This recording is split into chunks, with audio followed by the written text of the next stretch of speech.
Hi, and welcome to this episode of John's Motorcycle Rescue and Review. This is episode 2 in my Blasts from the Past series. And in this series, we're taking a look at some of the bikes that I've owned previously. In today's episode, we are specifically going to be looking at Suzuki's 1979 GS1000L chain drive. The GS1000L was Suzuki's attempt to make a cruiser-styled motorcycle from their GS1000E platform. And to do that, they put a cruiser-style peanut tank on the bike. They put pullback handlebars. It had a dedicated cruiser-type frame, and it also had a stepped seat and no tail section.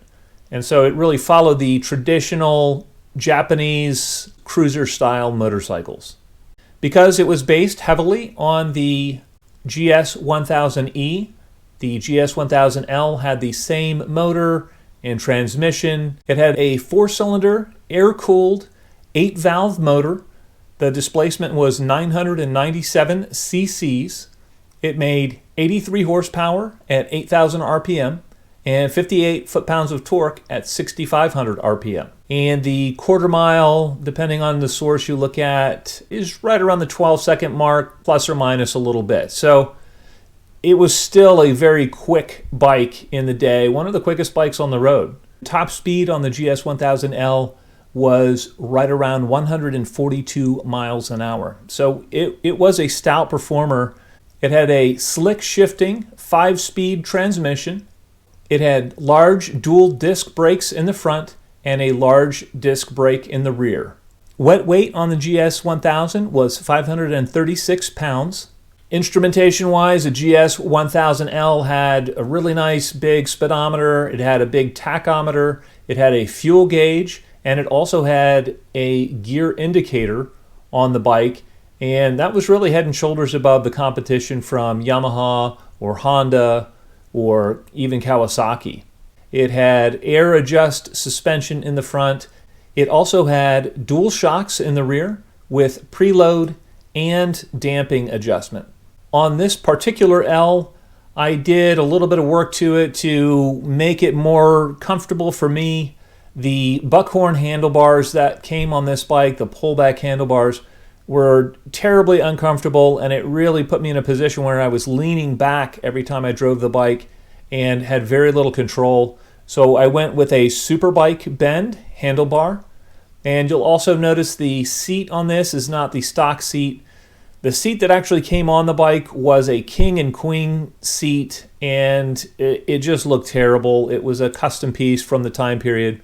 And what I did was I took the king and queen seat to an upholsterer and asked her to refinish the seat to my specifications. So I wanted to go for kind of a cafe racer look with the seat.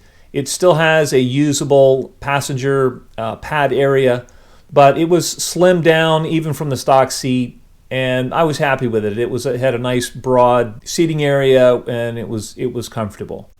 My riding impressions of the GS1000L. As I said, with the stock bars, it was not very good handling, and that's really more to do with the body position that it had me in than it was the actual handling on the bike. After putting the Superbike bend handlebars on it, I thought it handled very well. It was very quick to turn in. It didn't have the high speed stability of, say, a sport bike. I think the GS1000E was going to be a little bit more stable at speed. But it had that big, 1,000 cc inline 4-cylinder motor. The motor is, typical Suzuki motor of the time. It's an 8-valve motor. It pulls really nice. It handled well. It had good brakes to back up the performance of the engine. You had some buzziness at highway speeds like you do on all of the inline 4-cylinder motors. And you do get some mechanical noise from the motor, simply due to the fact that it was an air-cooled motor and did not have the liquid cooling jackets on it that kind of quiet the engine noise down. As I said before, the transmission is still world-class by today's standards. It's a very slick shifting 5-speed transmission. And also that transmission is very robust. Probably one of the best units to come out of Japan. If you would drive a Yamaha, the XS1100 Special, which was a competitor of this bike, the XS1100 Special was a little bit faster. It was a little bit smoother engine-wise, but man, the transmission on the Suzuki was like butter compared to the kind of the rougher shifting Yamaha transmission. Some of the drawbacks of the Suzuki GS1000L, as with any of the muscle cruisers of the time period that were kind of based on the more standard style motorcycles from the time period, the pullback handlebars, again, they were difficult to drive the bike quickly and really to maintain control. The seating position as well, you had a lower seat height, but that translated into a shorter foot peg to seat relationship. So your knees were kind of up further, especially compared to the GS1000E. It's the sacrifices that you make for the sake of style. At the time that the GS1000L came out, the cruisers were the hot sellers. They were the popular bikes. It did not matter that they did not function as well as the standard style machines. They were the wave of the future. They were what was selling, and it was what the American public demanded. Even with that, you have limited fuel range as well, because the gas tank on the GS1000L was significantly smaller than that of the GS1000E.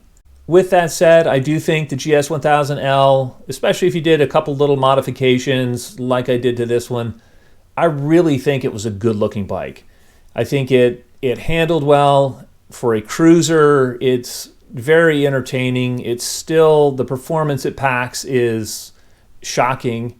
And the fact that it had a tachometer, a gas gauge, and a gear indicator when so many later Japanese cruisers only had a speedometer, it just speaks to how good these bikes were back in the late 70s and early 80s. And again, it's also why that this era of motorcycle is my favorite era of motorcycles. I would love to know what you think. If there are any GS1000L owners out there or former GS1000L owners, I'd love to hear from you. Please feel free to post in the comments below. As always, I hope you found this video entertaining and informative. And until next time, enjoy the ride.